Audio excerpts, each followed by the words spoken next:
Bom dia, pessoal. Graça e paz. Amém?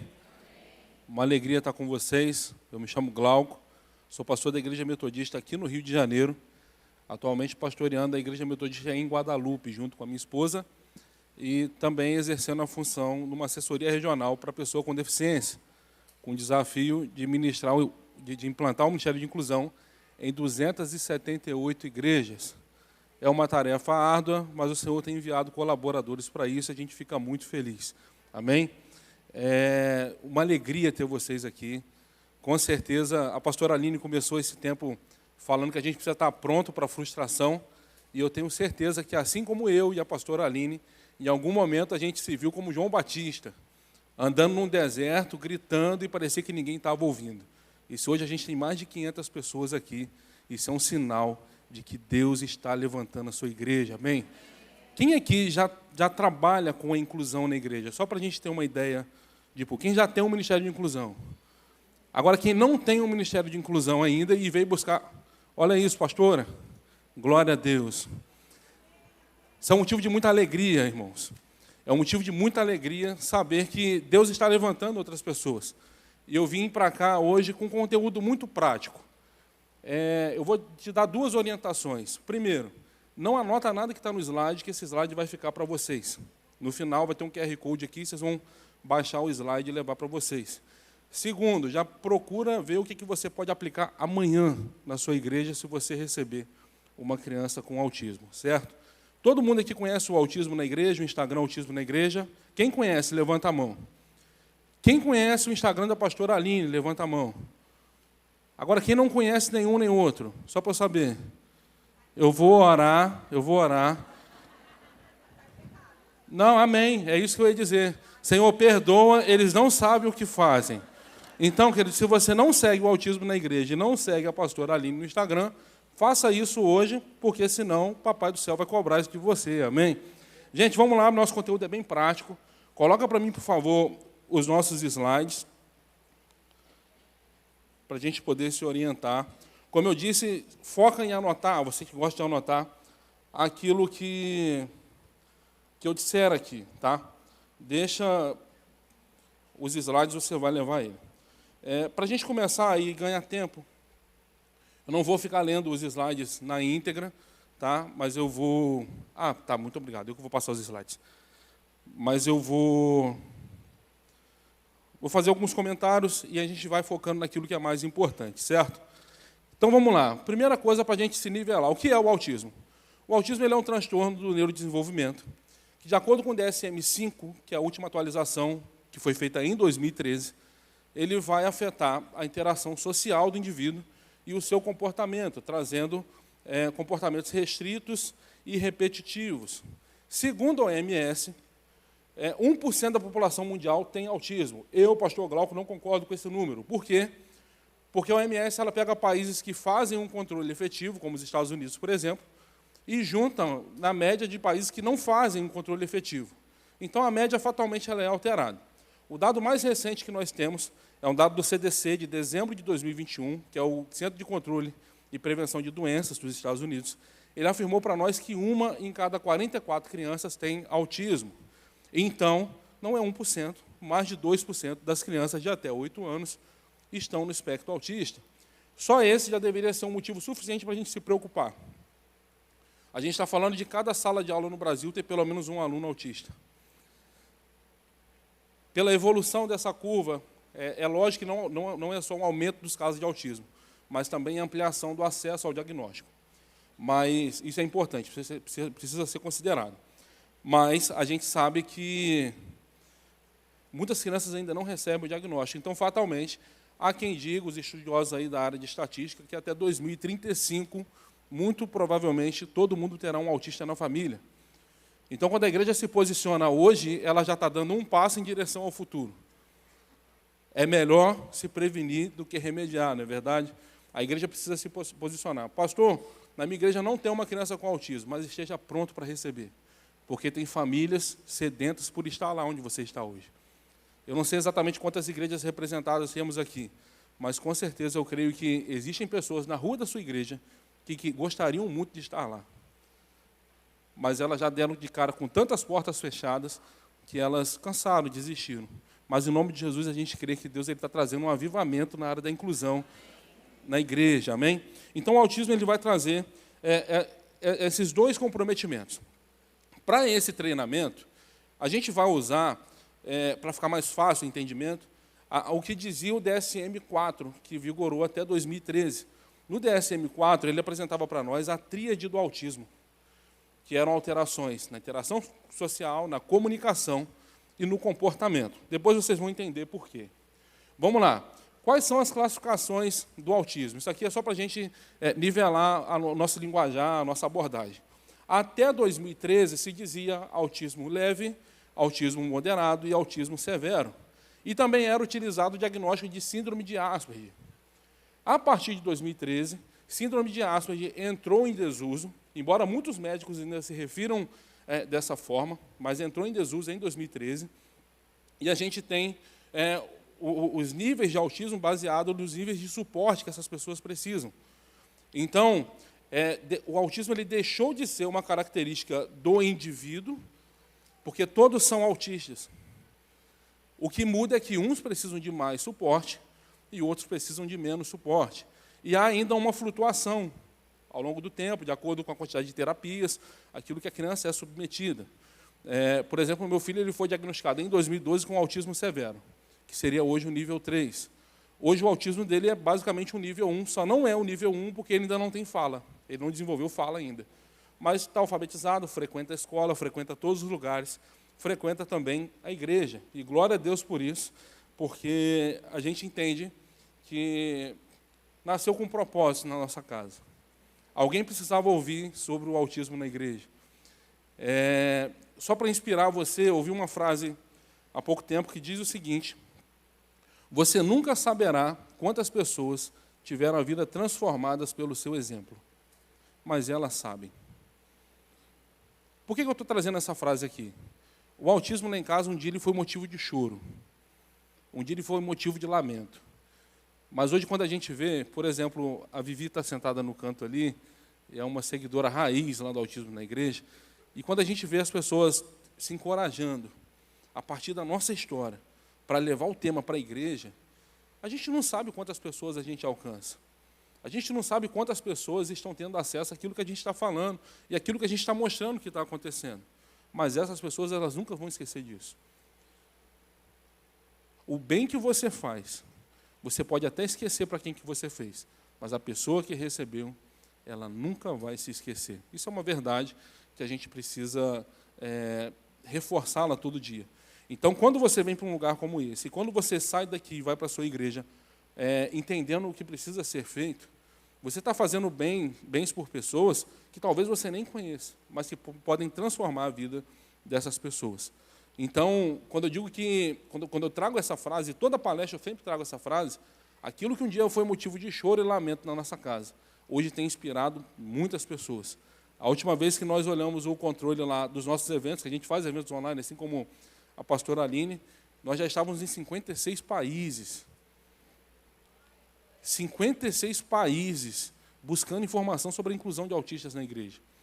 Então, a gente não sabe até onde a nossa voz vai, mas a gente sabe que vai. Você não sabe até onde o bem que você está fazendo vai, mas as pessoas que recebem sabem. Elas não vão se esquecer disso.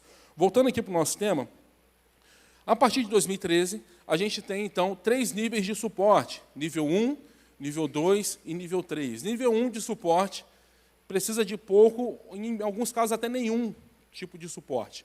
Conseguiu se adaptar bem e vive uma vida praticamente normal, embora o normal não exista.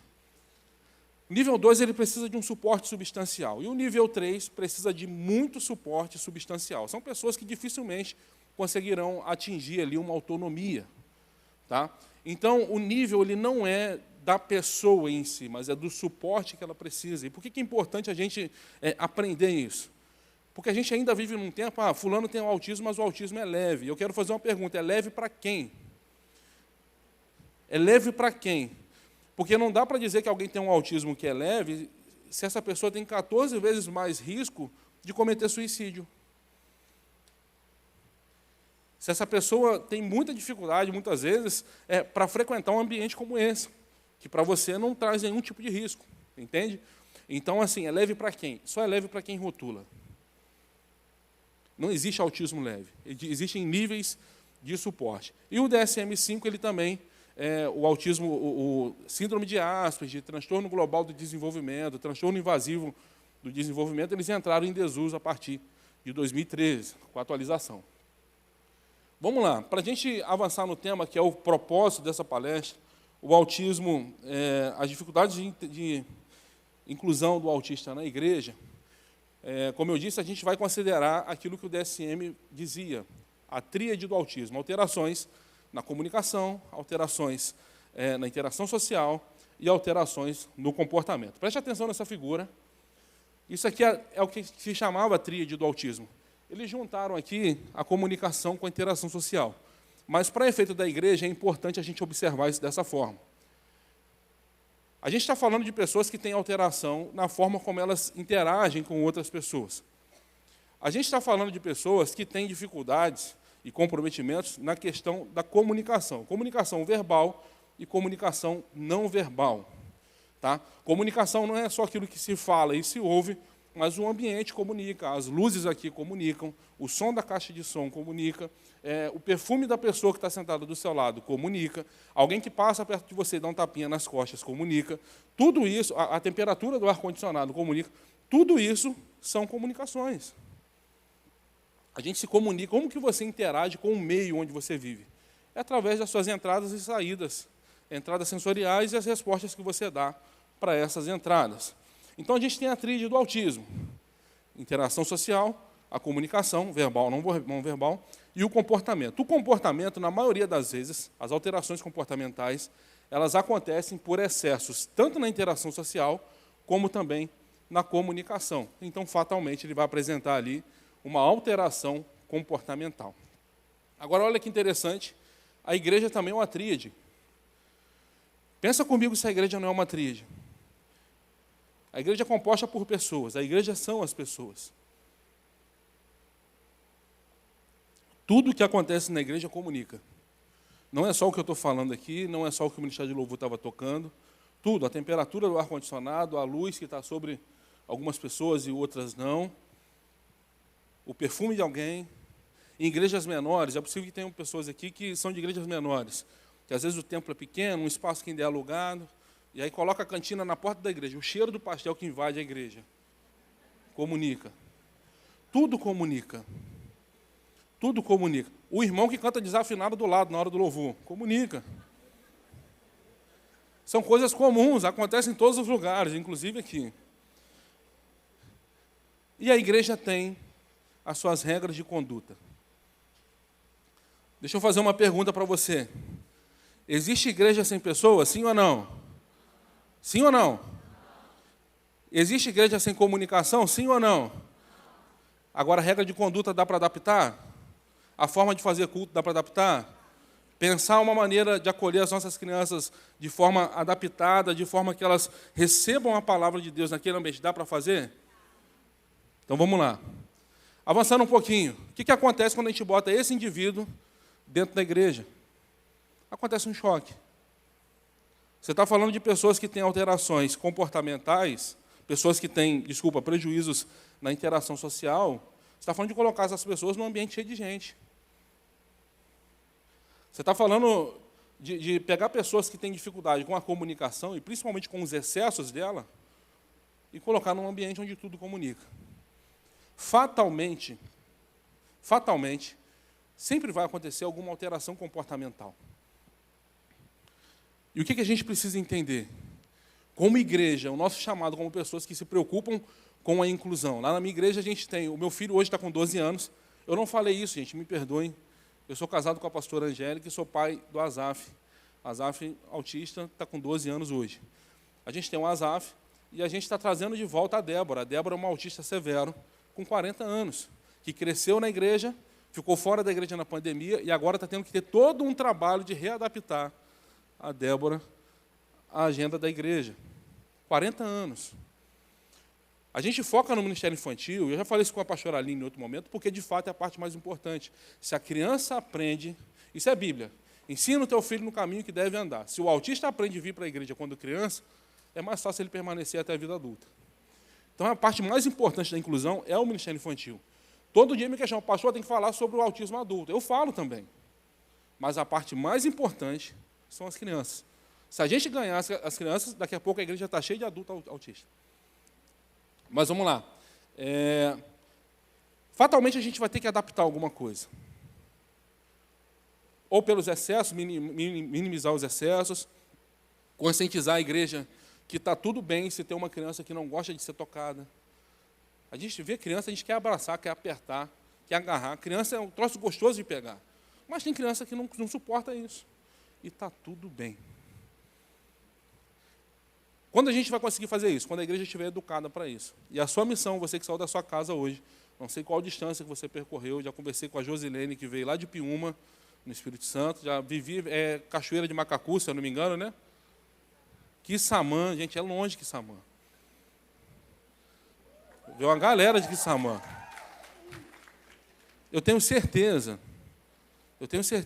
que se você levar essas mensagens que você está aprendendo aqui hoje para a sua igreja, nem que seja uma pessoa, ela vai se interessar por isso. E aí você já não está sozinho.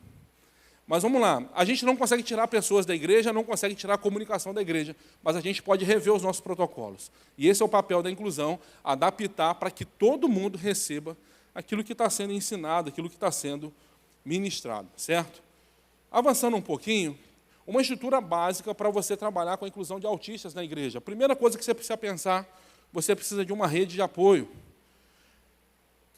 Eu tenho ido a muitas igrejas, e eu tenho certeza que aqui na Atitude não é diferente, mas cerca de 80% dos membros das igrejas estão nos bancos, sem nenhum ministério na igreja. Por quê? Porque ensinaram para mim e para você a vida toda que ministério é microfone na mão ou instrumento pendurado. Quando, na verdade, existem coisas que acontecem na igreja, e a igreja só funciona porque essas coisas acontecem. E ninguém está vendo o que está sendo feito. Então, esse é o primeiro ponto. Existem muitas pessoas que ainda não se encontraram, ministerialmente falando, porque elas não entenderam que elas podem ser úteis em alguma coisa. Quando a gente fala de rede de apoio, é isso. A rede de apoio, eu gosto de trazer uma abordagem dela em 3 níveis. Primeiro nível, nível profissional. Pastor, isso aqui vai virar uma clínica? Quem dera um dia, mas por hora não. Toda igreja tem professor, muitas igrejas têm profissionais da área de saúde, pessoas que não estão exercendo uma atividade específica na igreja, mas que podem nos ajudar. Quando a gente fala de nível profissional, por exemplo, a gente tem aqui a doutora Sônia, que é alguém da área da inclusão, que pode ensinar para a igreja sobre inclusão. A gente tem a pastora Aline, que estuda sobre isso e ensina para a equipe isso. Entende? Toda igreja tem alguém que pode somar com a gente. Professor de escola pública, tem alguém aqui? Só para saber. Deus abençoe a vida de vocês. Não, estou falando a verdade, sabe por quê? Porque o Estado não dá nada, o município não dá nada, e chega a criança com deficiência, e o professor ele se vira nos 30 para a criança aprender alguma coisa. Estou mentindo? Estou falando alguma mentira? Não é assim que funciona? Então, gente, nível profissional, pessoas que possam me ajudar de alguma forma. Pode me ajudar sendo mediador de uma criança ali, pode me ajudar sendo alguém que me ajuda a preparar o material. Às vezes a pessoa não tem um talento para ficar com a criança, mas é talentosa para produzir um material. Então, nível profissional, pessoas que podem servir nessa área. Segundo nível da rede de apoio familiar. Se em 2012, quando meu filho foi diagnosticado, eu tivesse do meu lado um pai de autista que soubesse 10% do que eu sei sobre o autismo hoje, muitas noites que eu passei em claro, eu teria dormido. Pastor, minha igreja é pequena, não tem nenhum autista, eu só tenho um autista. Na rua da igreja tem mais. No bairro tem mais. Tenta colocar essas famílias em contato. Sabe por quê? Quem está há mais tempo na caminhada, ele pode não ser um profissional, mas quem está há mais tempo na caminhada, fatalmente tem alguma coisa para ensinar.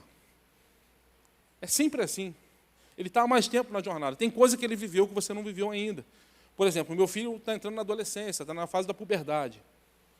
Antes de perguntar para as terapeutas e para os médicos, hoje eu tenho um ciclo de amizade de mais ou menos 40 pessoas, autistas adultos. E antes de ir nos profissionais, muitas vezes eu vou neles. Vem cá, como que foi na sua vida quando você tinha 12 anos?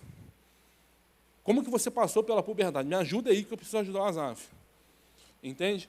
Então, assim, as pessoas que estão há mais tempo nessa jornada, fatalmente elas têm alguma coisa para ensinar. Coloca essas famílias em contato. Pastor, mas a família está saturada, ela não gosta da igreja, ela foi ferida na igreja. Tira ela da igreja. Faz um café na sua casa. Faz um café na garagem do vizinho, se for o caso. Tira o aspecto de igreja. Vamos fazer uma reunião de amigos aqui, de pais de crianças com autismo. Coloca essas pessoas em contato. Você vai atacar duas situações. Primeiro, esses pais vão se sentir fortalecidos uns com as histórias do outro. Segundo, fatalmente eles serão evangelizados ali. Rede de apoio familiar. Coloque essas famílias em contato. Isso é importante. Terceira questão, voluntariado. A salva de palmas para quem é voluntário e está aqui hoje. Vocês são as pessoas mais importantes. Com muito respeito, gente, que eu vou dizer aqui. Quem estudou um pouquinho sobre administração, existe uma coisa que a gente chama de chão de fábrica. Uma empresa não acontece se não tiver alguém produzindo. E são os voluntários que vão produzir. Você, quando sai da sua casa no domingo para servir no Ministério de Inclusão, que ninguém entende, você vai para a igreja para cuidar de criança problemática, filho dos outros. Você não sabe o bem que você está fazendo. Você não faz ideia do bem que você está fazendo. De repente, aquele pai e aquela mãe não se separou ainda por sua causa. Só para a gente entender isso. No Brasil, a taxa de divórcio é de 33%. 1 em cada 3 casais que se casam hoje vão se separar em até 5 anos. Isso é estatística. Quando a gente entra em casais com filhos autistas, a gente vê essa curva dar um salto de 33% para 80%. E o prazo não são 5 anos, em até 1 ano. Eu conheço um caso de uma amiga minha que mora em Niterói, que no dia que recebeu o diagnóstico, ela e o esposo deixou na porta de casa e disse que ia estacionar o carro. E nunca mais voltou. O filho dela hoje está com 14 anos. Foi diagnosticado aos 3.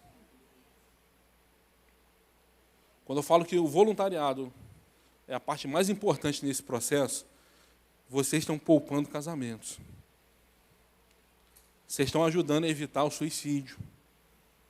Vocês estão contribuindo para que outras pessoas sejam alcançadas pelo Evangelho e sejam fortalecidas pelas palavras que recebem aqui, enquanto você está lá no Kids cuidando do filho dele. É muito importante o que a gente está fazendo. É muito importante o que você veio fazer aqui hoje. Não tenha dúvida, você não está perdendo uma manhã de sábado da sua vida. E leve isso para a sua igreja. Avançando um pouquinho, segunda parte da estrutura, segunda parte mais importante. A primeira, rede de apoio. Segunda, parceria com a família. A família é quem entrega o ouro para a gente. A família é quem entrega o ouro para a gente.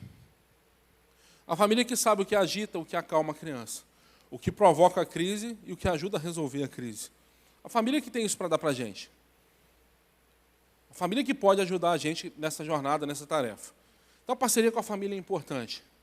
Pensa sempre no seguinte: eu posso levar 6 meses para entender como essa criança autista funciona. Mas, de repente, em 2 conversas com a família dela, eles me ensinam. Entende? Vai optar pelo caminho mais longo, porque se você pode pegar um atalho para aquilo que realmente importa.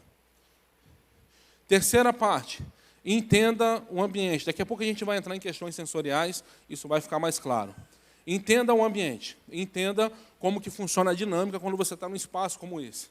E além de entender o ambiente, compreenda o indivíduo. Como que esse indivíduo interpreta um ambiente como esse? Como que ele interpreta um ambiente lá como... lá no Ministério Infantil, lá no Kids, muito colorido, muitos estímulos. Para só então a gente chegar numa coisa que não existe, que é o material adaptado. Pastor, não existe material adaptado? Gente, eu recebo todos os dias no meu Instagram um pedido. Pastor, me dá um modelo de atividade, me dá um material adaptado. Gente, é um material adaptado para uma pessoa. Então, a ficha, a pastora Aline tem uma ficha, não sei se ela vai disponibilizar para o pessoal. Eu tenho uma, não coloquei no material, posso colocar depois, se for o caso. Então, mas a ficha para entrevista com a família, tá, você tem, né? A pastora Aline vai disponibilizar o modelo dela para vocês. O material é adaptado para alguém. Não adianta achar que o material que funcionou para o Asaf vai funcionar para todo mundo. Porque não é assim.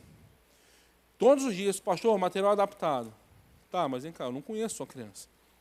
Posso te dar ferramentas para adaptar. Vou tentar fazer isso aqui hoje, te mostrar algumas ideias. Tem coisas que funcionam para a maioria. Atividade de associação e pareamento, por exemplo, funciona bem com a maioria dos autistas que eu conheço. Mas não é via de regra. Tem criança que só vai aprender com música. Entende? Então, assim, a gente precisa entender o indivíduo, entender o ambiente, compreender o indivíduo, para só então pensar nessa adaptação de material.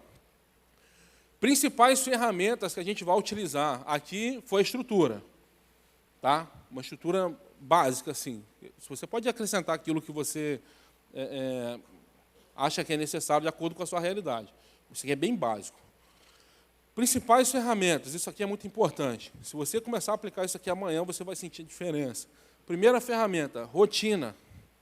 Uma rotina estruturada. Autistas, de uma maneira geral, têm apego à rotina. Geralmente acordam no mesmo horário, vão dormir no mesmo horário. O meu filho que tem seletividade alimentar come sempre as mesmas coisas. Se você mudar o formato da comida ou apresentar de forma diferente da forma como ele está acostumado, ele não come. Por quê? Porque é preso a uma rotina. Tá? Lembra que eu falei que depois da rede de apoio, a parceria com a família é a parte mais importante? A segunda parte mais importante, a rotina vem de casa.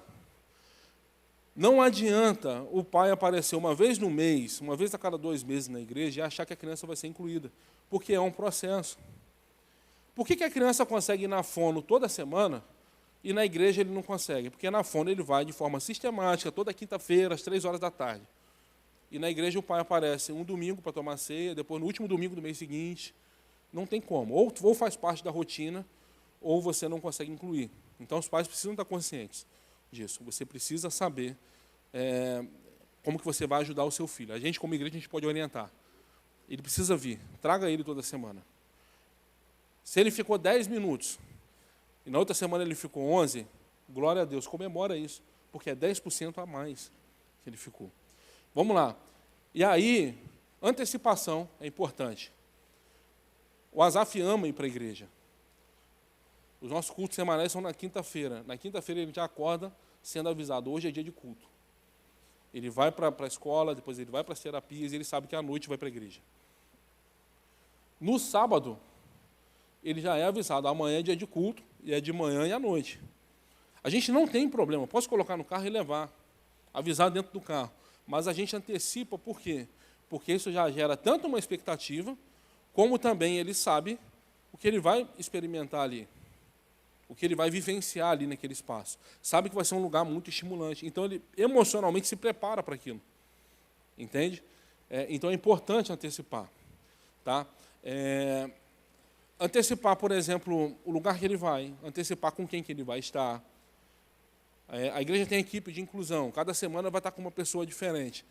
Tenha foto dessa pessoa, mostre a foto dessa pessoa, relembra ele com quem que ele vai estar naquela semana. E isso a família que tem que fazer. A gente consegue fazer algumas coisas, mas a família precisa fazer essa antecipação. Também previsibilidade. Quando chega lá no Ministério Infantil, tem um quadro de rotina. Olha só, a coisa vai acontecer dessa forma. Primeiro a gente vai ter um tempo de música, depois a gente vai ter um tempo de ensino, depois uma atividade, depois uma dinâmica, não sei se tem lanche, depois um lanche. Dê essa previsibilidade, um quadro de rotina, para que ele vá tirando, todas as vezes que ele cumprir uma daquela, ele tira um cartãozinho ali da rotina e muda ele de lugar, certo? Então, são questões que também são importantes. E isso aqui, a família dá previsibilidade em casa, mas a gente tem que dar na igreja também. Estrutura para ele, vai ser dessa forma. Quando você chegar, igrejas menores, geralmente as crianças não vão direto, né? Geralmente elas vão para o culto, ficam ali no momento do louvor e na hora da palavra elas vão para a salinha, para o Ministério Infantil. Geralmente igrejas menores funcionam dessa forma. O que a gente faz? Antecipa isso. Até a hora do louvor você está aqui. Mostra a figura para ele, mostra a foto para ele. E na hora de ir para o Kids, mostra lá o cartãozinho. O pastor Aline tem um cordão de comunicação visual que ajuda muito nisso também. Eu vou mostrar algumas coisas aqui para vocês, tá? E terceira coisa importante, quebra de rotina. Pastor, mas ele tem apego à rotina, você está falando para quebrar a rotina? Sim. Pequenas quebras na rotina de forma controlada ajudam muito, porque ajudam eles a amadurecerem e entenderem que vai ter um momento que não vai ser do jeito que ele quer. que vai ter um momento que a gente perde o controle. Você sai da sua casa para um trajeto de meia hora e, de repente, leva 2 horas porque teve um acidente, fechou a linha amarela, fechou a linha vermelha, você não consegue chegar. Entende? Então, pequenas quebras na rotina, inclusive na igreja. Hoje você vai aqui, mas vai ficar 10 minutos aqui no templo. Depois você vai lá no check-in. Hoje você vai ficar lá o tempo todo. Pequenas alterações, de forma controlada, e sempre observando como ele vai reagir. Isso é importante. Outra ferramenta, análise funcional do comportamento. Gravem isso, todo comportamento tem uma função. Todo. Macete, decore a palavra seta. Seta, que dá direção. Cada letra significa algo. A primeira letra, a letra S, é essa de sensorial. Essa alteração comportamental que ele está tendo, essa agitação, essa tentativa de sair do ambiente, pode ser por uma sobrecarga sensorial. Segunda letra é de esquiva, ou fuga também. Você pode encontrar em algumas literaturas fuga. Fuga do quê? Esquiva de quê? Do ambiente, da demanda, da atividade que você está dando, ou até mesmo de uma pessoa. Vou trazer um exemplo meu aqui de casa. A minha irmã é muito linha dura. O meu irmão é mais vaselina. Você acha que meu filho prefere ficar com quem? Com o meu irmão. Faz todas as vontades. Se eu precisar viajar e deixar meu filho com o meu irmão, está tudo certo. Se eu deixar ele 30 minutos sozinho com a minha irmã, eu tenho problema, tem que voltar para buscar. Então ele foge, inclusive, de pessoas, porque viveram situações traumáticas, de repente. Então, a segunda letra, a letra E. Pode fugir do ambiente, o ambiente está pesado, ele pode tentar sair. Pode tentar fugir de uma atividade específica e pode tentar sair de uma pessoa. Terceira letra, T de tangível, objeto tangível, alterações comportamentais. Geralmente, nesse caso, é birra mesmo. Quando quer alguma coisa, quer o controle, então vai alterar o comportamento para que eu dê o controle. Quer o telefone, vai alterar o comportamento para que eu dê o telefone. E quarto item, letra A, de atenção. Alteração comportamental também pode acontecer quando a criança quer atenção. Ontem à noite nós recebemos um casal de amigos em casa, com a filha deles, e o Azaf ficou extremamente agitado, porque sentiu que estava com a atenção que geralmente tem prejudicado. E acabou que colocou todo mundo, inclusive a visita, para dar atenção para ele. Virou o centro das atenções. Então, altera o comportamento, demonstrou uma certa agitação, porque queria atenção. Isso é natural, em todo o ambiente vai acontecer, inclusive dentro da igreja. Terceira ferramenta importante, reforçador do comportamento. Quem gosta de levar bronca? Levanta a mão. Quem fica feliz quando leva bronca? Agora, quem gosta de ganhar elogio? Levanta a mão, só para saber. Fulano, foi muito bem feito o que você fez. Com o autismo é a mesma coisa. Agora, isso aqui é uma dica importante. O comportamento que você reforça, ele tende a se repetir. Então, se a criança acertou hoje, comemora com ela. Reforça isso. Dê os parabéns, faça festa com ela. Ou, quem sabe, reforça com aquilo que você disse que daria quando ela fizesse aquela atividade. Reforça isso. Por quê? Aquilo que você reforça tende a se repetir. Meu filho estuda no colégio Pedro II e ele saiu de uma escola pequena na época e foi para um colégio do tamanho do Pedro II. Uma escolinha ali bem pequenininha, com uma escola com mais de 6.000 alunos no campus que ele estuda. Fatalmente, ele teria dificuldade para se adaptar na escola. Fatalmente, não tinha o que fazer. No primeiro dia, ele ficou 6 minutos na escola e a gente comemorou. No segundo dia, ele ficou 7. E a gente continuou comemorando. Em 3 semanas, ele estava com o horário cheio. Porque todos os dias a gente comemorava, porque ele ficou 1 minuto, porque ele ficou 10 minutos, porque ele ficou 15 minutos a mais. O comportamento que você reforça, ele volta a acontecer. Agora, aqui tem uma coisa importante. Lembra do seta? Objeto, no caso do tangível, a esquiva, fugir da demanda, e até a questão sensorial, a gente não tem muito domínio sobre isso. O atenção é perigoso. Por quê? Se a criança quer a todo custo chamar a minha atenção com um comportamento que não é adequado, que não é o apropriado para a situação. E eu digo para ela, viro para ela, nem que seja, para de se comportar dessa forma, sabe o que eu estou fazendo? Eu estou reforçando esse comportamento. Eu estou tentando chamar a atenção, ele mandou eu parar porque eu chamei a atenção. o que é que vai acontecer? Ele não vai pedir depois. Ele vai chegar, já vai chegar chorando, já vai chegar gritando, porque ele sabe que ele consegue aquilo que você... Quando ele faz aquilo, ele consegue o que quer.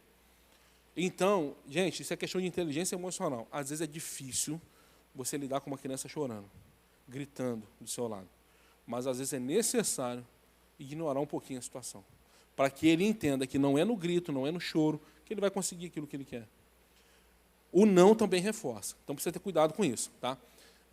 Avançando um pouquinho, acomodações sensoriais. Isso aqui vai diretamente ao S do SETA.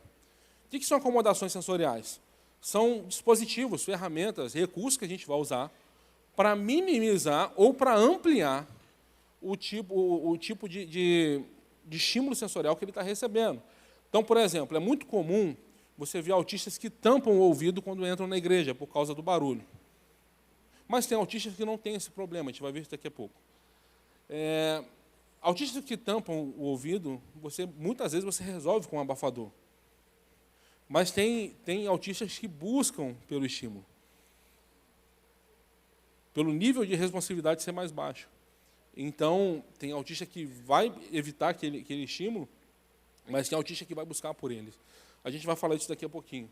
Acomodações sensoriais, eu vou mostrar alguns desenhos aqui para mostrar para vocês coisas simples, coisas do dia a dia. A gente pensa que precisa de muito recurso, de muita coisa para fazer a inclusão acontecer, mas muitas vezes o que a gente precisa a gente já tem até em casa, em alguns momentos. Vamos lá. Por fim, comunicação alternativa e aumentativa / um material estruturado. Comunicação alternativa é uma coisa que funciona bem, até para autistas verbais também, porque tem autistas que evitam esse contato, para eles é mais fácil. E o material estruturado também, pela questão da previsibilidade. Então, essas ferramentas são as mais importantes para a gente pensar na hora de trabalhar dentro do Ministério de Inclusão. Vamos lá, vou dar alguns exemplos aqui de rotina estruturada. Olha a primeira rotina aqui ao acordar. Lembra que eu falei da importância da família? Voltei nela. Olha a rotina da criança. Ele acorda, ele levanta, ele vai ao banheiro, ele toma um café, ele escova os dentes. Quando chega no item 5, até ali é padrão todos os dias. Isso acontece todo dia em casa. O item 6 é o que muda. Vai para o computador, ou vai para um passeio, ou vai fazer atividade da escola. Poderia botar um cartão ali, vamos à igreja. Rotina estruturada. Ele sabe exatamente qual vai ser o próximo passo. Isso é importante para ele. Falando sobre rotina, uma dica importante também para se dar para os pais de autistas, se você chega no culto, depois que o culto começa, tem gente que leva muito a sério o texto que vai dizer que Deus habita no meio dos louvores. E aí chega na igreja no meio do louvor. A criança está vindo de um ambiente seguro, de dentro do carro, ou vindo de casa, e você está jogando ela dentro de um lugar que ela está sendo bombardeada de estímulos. Pais de autistas, cheguem mais cedo na igreja. 10 minutos é o suficiente. Porque o seu filho sabe o que vai acontecer aqui. Quando ele chega aqui 10 minutos mais cedo, tem menos barulho, tem menos, principalmente criança, tem menos correria, tem menos pessoas. O ambiente está mais controlado. Se você chega depois que o louvor começa, fatalmente, a gente viveu um caso há pouco tempo assim do Anderson, né, lá de Brasília, a gente teve a oportunidade de conversar, acho que a pastora falou com ele também. Sem maldade, quando ele chegou na igreja, já tinha começado o culto. A menina teve uma crise na porta da igreja e foram convidados a ir embora para casa. Isso não vai acontecer aqui, não acontece aqui, não vai acontecer na sua igreja, em nome de Jesus, querido. Mas vamos lá. Chega um pouquinho mais cedo, que o ambiente está controlado. É melhor assim, porque ele vai conseguir se organizar para participar daquela programação. Olha a segunda rotina. Na escola, poderia ser na igreja. Como que é? Chegou na escola, acompanhado do pai. Entrou na sala de aula. Fez as atividades. Aceitou ajuda. Papel do voluntário na igreja. Aceitou ajuda com algum conteúdo. Foi para a hora do lanche. Brincou com seus amigos lá. Voltou para as atividades. E, no final, acabou muito bem. Acabou muito bem. Olha o reforçador aqui. Muito bem, acabou. Isso serve para a igreja, serve para o Ministério Infantil, serve para qualquer lugar. Tá? Avançando um pouquinho, exemplos de acomodações sensoriais. Tem alguma coisa de outro mundo aqui? Alguma coisa que foi desenvolvido pela NASA? Vamos lá. uma espécie de almofada. Vou contar um exemplo da gente com vocês. Em cima do banco escolar ali. Nos Estados Unidos e no Canadá, eles já estão adotando esse tipo de carteira escolar até para crianças, não só para crianças com autismo e TDAH, mas para crianças agitadas, de forma geral. Porque ela está sentada na atividade e está pedalando. Parece não fazer sentido, mas às vezes esse movimento ajuda ele a se autorregular. Entende? Bola de pilates foi uma das coisas que salvou a nossa vida. O abafador a gente nunca conseguiu usar, porque além da alteração auditiva, o meu filho também tem uma alteração no tato. Vou explicar isso daqui a pouco. Mas vamos lá. Bola de pilates. Meu filho era uma criança que, se ele parasse 30 segundos na frente da TV, ele passava 3, 4 minutos correndo dentro de casa. Voltava 30 segundos de TV. Hiperestimulante, galinha pintadinha, estimula, gente. Voltava para correr. Sabe aquelas bolas coloridas? Que não vale nada aquilo. Aquelas bolas grandes, de criança. Comprava aquelas bolas, não duravam 5 minutos, elas estouravam. Até o dia que eu decidi, vou comprar uma bola de pilates porque aguenta peso. Salvou a vida do meu filho. Porque ele sentava na bola de pilates e quando começava a ficar hiperestimulado, começava a quicar em cima da bola. Não corria mais dentro de casa. A bola foi para a igreja. E está tudo bem. A gente pensou em levar a bola para a escola. Só que ia dar ruim na escola, ia virar brinquedo para a turma. O que a gente fez? Conversou com a direção e a gente trocou a cadeira dele, tirou a cadeira fixa e colocou uma cadeira de computador. Quando ele sentia a necessidade de levantar na sala de aula, ele começava a girar o tronco na cadeira. Até regular e voltava para a atividade. Coisa simples que você tem em casa, coisa simples que tem na igreja que contribuem para o processo de inclusão. Ali tem uma roupa, um saco, né, de lycra. Uma outra questão que a gente usou com a Azaf, ele não suportava botão de camisa. E o uniforme da escola era um uniforme de botão. Como que a gente fazia? Colocava uma roupa de compressão por baixo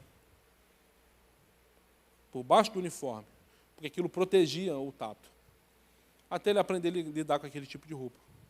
Até ele aprender a lidar com toque. Salvou a vida do meu filho. Coisa simples que a gente pode trazer de casa, que auxilia no processo. Avançando um pouquinho, modelo de material estruturado. Não existe um material adaptado pronto, mas esse tipo de atividade aqui, ele funciona para a maioria. Textos curtos com uma imagem que represente aquilo. Isso é basicamente PECs. Comunicação alternativa. Primeiro dia, Deus criou, lá. Opa, primeiro dia, pego a imagem e associo aquilo que eu estou aprendendo. Segundo dia, fez separação entre dia e noite, pego a imagem e associo com aquilo que eu estou aprendendo. Pastor, quantas vezes? Quantas forem necessárias? Coloca uma coisa no seu coração. Às vezes a gente quer ensinar a história bíblica rica de detalhes para a criança. Quando, na verdade, tudo que ela precisa aprender é um princípio que está escondido naquela palavra. Amém, pastor?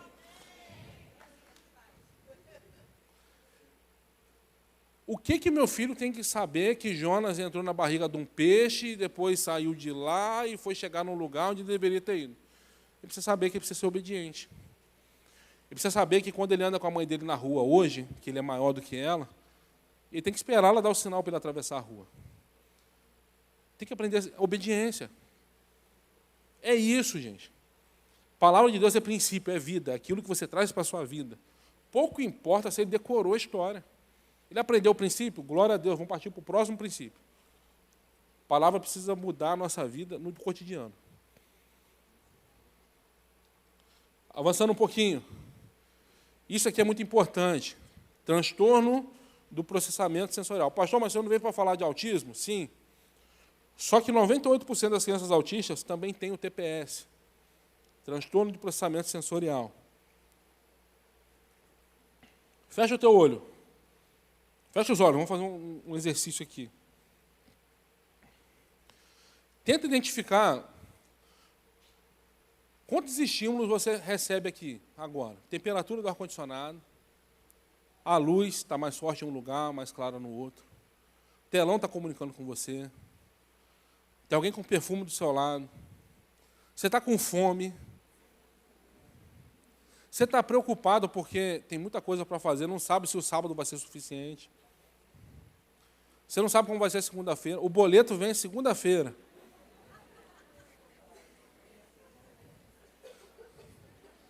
Pode abrir o olho. No dia a dia, a gente não percebe. Você sabe que está calor, mas você não se importa com ele, a não ser que ele esteja te incomodando muito. Você vem de casa para cá, você já vem preparado para o ar-condicionado da igreja. Até você só vai se preocupar o dia que faltar. Porque na tua rotina, na tua programação, está valendo que tem um ar-condicionado na igreja. Isso é uma verdade para você. Então a gente não tem noção de como a gente se relaciona com o ambiente, à nossa volta. Isso acontece de forma muito automática. Com as pessoas com alterações sensoriais, isso acontece de forma diferente. Como que a gente se relaciona com o mundo? Vamos fazer um outro exercício. Bota a sua mão assim. Imagina que isso é o ferro de passar da sua casa. Uma mão só. A outra mão você vai encostar no ferro de passar que está quente. Qual a sua reação? Pode fazer para eu ver. Ninguém coloca e deixa. Por quê? Porque o nosso sentido do tato, ele interpreta que aquilo traz um risco para mim. Por isso que é uma reação automática, a gente tira dali. Tá? Isso é uma função do processamento sensorial. A gente se relaciona com o mundo a partir dos nossos sentidos e a gente percebe o mundo dessa forma. Na escola você aprendeu que você tem quantos sentidos? 5, mentira. Vou mostrar para você que tem mais. Mas vamos lá. Visão, audição, olfato, tato e paladar. Além desses, você tem o sistema vestibular, você tem a propriocepção e tem a interocepção. Associado a isso, porque não é um sistema sensorial, você tem também um sistema límbico. Por isso que eu coloquei ele separadinho ali. A grosso modo, o processamento sensorial é como se ele fosse essa linha vermelha aí. É como se ele fosse um filtro. Por exemplo, eu tenho a facilidade de ler, independente do barulho que estiver acontecendo por perto. Cachorro latindo, menino chorando, carro buzinando. Não tenho problema com isso. Consigo mergulhar numa leitura e ficar ali. Pessoas com alterações sensoriais, no processamento sensorial, elas não têm esse equilíbrio. Então, imagina o seguinte, esse aqui é você que não tem, isso aqui é o seu perfil que não tem alteração sensorial. Está tudo em equilíbrio, uma linha em equilíbrio ali. A pessoa com alteração sensorial é como se fosse assim. Não nesse padrão específico, ela pode ter alterações diferentes. Coloquei aqui como exemplo. Então, o que acontece? Essas pessoas, elas podem ter ali, em alguns sentidos, níveis de resposta equilibrados, elas podem ser hiperresponsivas em alguns sentidos, ou hiporresponsiva em outros. Vamos pegar o exemplo da figura. Estou aqui com um indivíduo que a visão dele é hiporresponsiva, tem um nível baixo de resposta, ou um nível baixo de alerta. O que isso representa?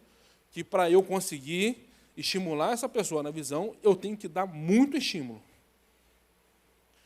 Segundo caso, a audição é hiperresponsiva, tem um nível alto de resposta. Ele vai entrar num lugar como esse e vai tampar os ouvidos. O que eu preciso fazer? Vou usar as acomodações sensoriais necessárias, a acomodação auditiva, no caso, para baixar esse nível de alerta até o ponto do equilíbrio.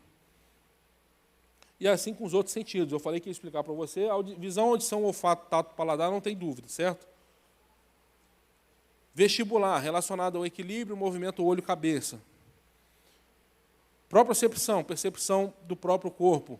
Juntas, tendões, músculos, a percepção do próprio corpo. E as interocepções, as sensações internas. Se você está com sede, tem alguém te avisando que você está com sede. São seus sensores internos. Você está com dor, você está com mal-estar, você está com náusea, tem alguém te avisando sobre isso. E o sistema límbico, ele fala das emoções. Por isso que é importante de citar aqui também. Pessoas autistas geralmente têm dificuldades em expressar suas emoções. O que a gente precisa entender disso aqui? Lembra que eu falei da parceria com a família? Qual o estímulo? O que a terapeuta ocupacional falou sobre a audição dele? O que ela falou sobre via de acesso? Qual o jeito mais fácil de eu me comunicar com ele? E aí eu vou modular, eu vou lá na parte que eu falei que não que não existe material adaptado, eu vou modular o meu material de acordo com a necessidade dessa criança, desse adolescente, desse adulto autista. Com o tempo eles vão se adaptando. Mas nesse primeiro momento, porque existe uma mágica que acontece quando você consegue, por exemplo, baixar o nível de alerta dele da audição até a linha vermelha. Nessa hora ele troca o primeiro olhar com você. Se você permanecer com em mesma intensidade de estímulo, ele vai sorrir para você. E daqui a pouco ele vai estar engajado com você. Parece mágica, mas não é. Parece mágica, mas é ciência. Integração sensorial de Aires, o nome disso aqui. E a ciência, ela existe para servir a igreja. Amém, queridos? A minha fé não refuta a ciência. A ciência tenta refutar a minha fé o tempo todo. Mas a minha fé usufrui daquilo que a ciência mostrou para a gente. É importante, a gente precisa estudar também sobre esses temas. Vamos lá. Principais alterações comportamentais. Crise e birra. Qual a principal diferença? Eu vou te dar uma dica que você nunca mais vai esquecer. Se tem algum objeto de interesse, se tem algum interesse por trás, é birra. Se não tem, é crise. Quando eu vou saber que é uma crise? Quando ela acontece aparentemente do nada. Só que a crise nunca é do nada. Não identifiquei por que aconteceu, simplesmente aconteceu. Você está diante de um quadro de crise. Ah, porque aqui é o telefone. O que vai acontecer quando ele ganhar o telefone? A birra passa. Na crise, você pode dar telefone, pode dar o que ele gosta de comer, pode dar o que quiser, que ele só vai se regular depois que ele passa por aquele processo. Porque altera tudo, desorganiza tudo. Certo? Então, macete. Tem um objeto de interesse? É birra. Não tem? É crise. Avança. Tipos de crise. Isso aqui é muito importante, gente. Primeiro tipo de crise, meltdown. Meltdown é a crise explosiva. Aquela crise que tem choro, tem grito, tem correria, tem agitação. A crise que todo mundo vê. O que a gente vai fazer numa questão de crise? Primeiro de tudo, se você consegue identificar o que ocasionou essa crise, tira esse estímulo. Não conseguiu identificar, pega a pessoa e leva para um ambiente mais calmo. Leva ali para um lugar que ele possa se compensar, que ele possa se autorregular. Não tente conter, não tente segurar, porque isso só piora a crise. Só demonstre para ele que você está ali, ele não está sozinho e que você está ali para ajudar ele. Acolha a crise. Se precisar, você tira do ambiente. Se puder tirar só aquele estímulo, geralmente resolve. Tá? Shutdown. Esse termo ele vem da informática e ele é um termo que significa desligar o sistema. É uma crise muitas vezes imperceptível. O autista ele se desliga de tudo que está acontecendo. Vai ficar com o olhar vazio, preso no horizonte. Pastor, mas é importante se preocupar com isso? Sim. Porque essa crise ela também acontece pelos mesmos motivos do meltdown. E ela é tão dolorosa quanto. Talvez seja até mais dolorosa porque as emoções estão internalizadas. Ele não expõe o que está acontecendo. E por não expor, muitas vezes aquilo que provocou a crise continua martelando ali. Então é uma crise que é importante de se observar. A gente precisa agir da mesma forma, atuar da mesma forma. Terceiro tipo de crise, burnout. Burnout hoje a psiquiatria já entende como uma doença ocupacional no campo do trabalho. Muitos autistas que chegam ao suicídio, geralmente eles estão num quadro de burnout. Eu tenho um amigo que chama Paulo Rafael, ele tem 40 anos, foi diagnosticado aos 37, casado, pai de 2 filhos. E eu tentava fazer uma live com ele, ele nunca concordava. Eu fazia a live sempre às quartas-feiras. Até que uma quarta-feira era dia 6 de setembro, e ele topou fazer a live comigo. Depois ele disse por que ele fez a live, porque no dia seguinte era feriado, 7 de setembro. E ele falou, pastor, se eu faço uma live com o senhor na quarta-feira, na quinta-feira eu estou de ressaca social. Eu não saio da cama. Eu não consigo ir trabalhar. Um burnout, um esgotamento físico e mental por conta de estimulação. É também um tipo de crise. Avançando um pouquinho, comportamentos autorregulatórios, estereotipias, correr, pular, girar no próprio lugar. Esses comportamentos têm uma função, a gente não deve inibir esses comportamentos, a não ser que eles ofereçam risco. A criança tem um movimento que bateu a cabeça na parede, você não vai deixar. Agora, está só fazendo flap com as mãos, está balançando no próprio corpo, não oferece risco para a criança, não precisa intervir. Até porque isso com o tempo vai mudando. Comportamentos disruptivos, saídas repentinas do ambiente, aquelas comportamentos muito como que eu posso dizer, inesperados mesmo. Estava bem, do nada levantou, saiu derrubando as coisas, quer sair dali. Comportamentos disruptivos também são alterações comportamentais, geralmente fruto de excesso de comunicação ou de estimulação sensorial. Dica de ouro. Dica de ouro. Em 2012, nós montamos um kit para o nosso filho que, carinhosamente, a gente apelidou de Calma Inbox, junto com a terapeuta ocupacional dele. Por que do nome? Quem lembra do Shining Box? Lembra? Que tinha a propaganda que via o japonesinho, o chinesinho na motinha correndo, no final ele gritava Shining Box. A gente apelidou de Calma Inbox na época. Isso é uma foto aleatória. O que tinha? Era uma maletinha. Ali dentro tinha bolinha de sabão, massinha de modelar, carrinhos da Hot Wheels, uma toalhinha de pano, brinquedos de montar, de encaixe, questões que ajudavam o meu filho a se regular. Isso é muito importante. A família ela precisa ajudar com isso, no sentido de dizer para a gente o que essa criança gosta e andar com esse kit. Leva para a escola, leva para a praia, leva para o parque e traz para a igreja. Porque quando ele começa a se desregular, de forma autônoma, ele vai aprender a ir lá na caixinha dele e pegar aquilo que ajuda ele a se controlar. O Asaf hoje se libertou de tudo, só não se libertou da toalha. Como eu falei, tem alteração no tato. É a única coisa, o único suporte que ele ainda precisa, a gente tem que levar para todos os lugares. Não suporta suor e não suporta mão suja. As outras coisas já se dá muito bem com isso. Precisa se autorregular, ele procura isso, procurava isso com algum material que tinha ali. Certo? Avançando, temos 3 minutos para encerrar. Como eu falei, não vou ler todos os slides. Informação mais importante desse slide, 2. Primeira coisa, como que eu vou começar a ensinar uma criança autista? Comece pelo interesse dela. O que ela gosta de fazer e o que ela sabe fazer é muito mais legal do que aquilo que você tem para oferecer. Pastor, mas ele veio para a igreja e quer falar de dinossauro. Amém, fala do dinossauro. Esse primeiro momento, mais importante do que querer ensinar alguma coisa, é construir um vínculo afetivo com ele. E quando a gente se preocupa com aquilo que eles gostam, fatalmente, eles vão ver em nós confiança. Pessoas que ele pode confiar, porque elas dão importância para aquilo que importa para ele. Tá? Primeira coisa. E a segunda questão, ofereça reforço positivo. Se ele acertou, reforça que isso vai acontecer de novo. Avançando. Isso vai estar lá no slide para você. Cada criança precisa de um plano de ensino para ela. Tá? Por isso que a ficha é importante. Defina metas nesse plano, a forma que você vai abordar, o que é importante de acordo com a visão da igreja e também da visão da família e também daquilo que a família traz das terapias. Isso é importante para não haver confronto.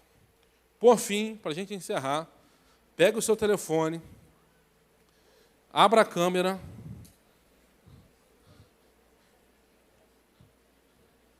e já faz o download aí dos slides. Tá? Gente, o pastor Aline até mandou um recado para mim ontem. Pastor, traz alguns livros. Eu comecei a não dar conta de livro. Tem pessoas aqui com o meu livro que eu já assinei um livro para alguém. Cadê a pessoa que está com o meu livro? Josilene, cadê? Me empreste aqui o livro. Gente, olha como que eu sou. Nem eu tenho meu próprio livro aqui. Vocês acreditam nisso? Eu ia trazer o meu para te ajudar, mas eu fiquei com medo de perder. Vamos lá. A gente publicou esse livro ano passado. O nome do livro é Autismo na Igreja. Se você não conseguir pegar o QR Code daí, entra no site autismonaigreja.com.br/atitude. Eu não vou pedir nada de vocês lá, vocês só vão clicar no botão que tem lá e vai baixar o slide no seu celular, tá bom? A gente publicou esse livro. Eu não tenho ele em mãos aqui, nem para mim. Vergonha, né? Estou pegando o livro emprestado da Josilene. Mas a Vivi tem o livro ali também. Na última página do slide tem o link para você comprar o livro físico. Tá? E para quem está familiarizado com o e-book, lá também tem um link que aí você compra o e-book E com o e-book você ganha 3 aulas do treinamento de líderes de inclusão, ganha a ficha do Ministério, ficha do perfil da criança do Ministério Infantil, ganha, vou liberar, já está sendo concluído agora a produção do manual dos pais de crianças com autismo. Então, está lá, ou o livro físico ou o e-book. Eu sugiro que você compre o e-book, porque vai ter mais coisa para você. Mas tem gente que não larga o papel. A Josilene é uma que não larga o papel. Então, compre o livro físico. Não. Então, fica à vontade. A última página dos slides vai ter 2 botões lá. É só você clicar que você vai direto. Ou para o site da Amazon, ou para a página da Hotmart, para poder adquirir o e-book com as aulas de bônus. Certo? Foi um prazer estar com vocês. Vou pedir a pastora Aline para tirar uma foto daqui de cima com esse povo em pé. Vamos tirar? Vamos tirar. Porque para a gente poder divulgar isso e levar essa mensagem para mais pessoas. A gente vai fazer um post depois. Cadê a Carol? Colaborativo. Cadê a Carol? Como é que a gente faz, Carol, para pegar uma foto? Povo, a gente precisa ser intencional. Quando ele fala, vamos tirar uma foto bonita para divulgar, não é porque a gente quer aparecer, não. É porque a gente precisa que a igreja desperte. Porque ela entenda que tem um povo que resolveu cumprir a mensagem de Cristo. Então, vamos ficar de pé, tirar uma foto bonita. A gente vai fazer um post em colaboração, a pastora Aline e eu. E você que está aqui hoje, você vai lá no comentário, vai dizer como foi esse encontro para você e vai marcar o Atitude Kids. E marca. Não, mas a gente já vai estar em cima, o post eu e você. Marca o Atitude Kids no comentário, porque com certeza mais pessoas precisam disso aqui. Amém. Certo? A gente está aqui para servir a igreja, para servir vocês. Toma seu livro, senão leva comigo. A gente está aqui para servir a igreja. Não coloco ninguém para falar por mim no Instagram. Se mandar direct, eu posso demorar um pouquinho, mas eu vou responder você pessoalmente. Tá? Se precisar de ajuda, pastor, me ajuda com isso. Chegou uma criança, não sei o que fazer. Me chama lá que eu vou estar lá para servir você e para ajudar. Tá bom? Muito obrigado pela paciência, pela atenção. Certo, gente? Deus abençoe. Você não pega mais? Ali, ó. Vamos aqui, pastor. A gente fica onde? A gente fica aqui.